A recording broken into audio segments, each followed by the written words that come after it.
July 5th, 2018, Wikispeed, Lynnwood, Washington, United States shop. I'm here with Tanner Peterson, and this is chassis number 8. Chassis number 8 has been cut along the vertical, well, what's vertical now? There is actually horizontal, the chassis is on its side, to be the same width as all our other cars, but when it's holding the 345 wide racing slicks on all 4 corners.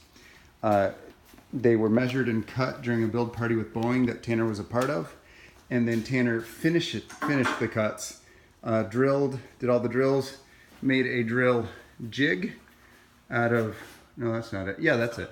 No, that's not it. Where is it? Door somewhere. Made a drill jig, and then we bolted the chassis together today.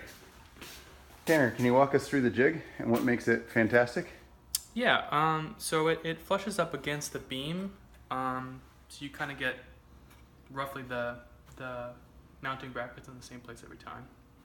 What's not so great is that it's made of wood, which under clamping force doesn't really hold its dimensionality well, but it's better and more consistent still than you doing it by hand.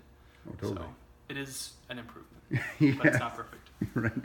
Now we used clamps, clamped the parts in place, used a machinist square, then gently drilled them, then bolted them, then unclamped them on all 4 corners, and we do now have a fairly square chassis that's a totally different width than any Wikispeed chassis before. It'll be single occupant, or 2 in tandem, but 2 at most, so that we fit these very wide tires on with the same exterior body dimensions.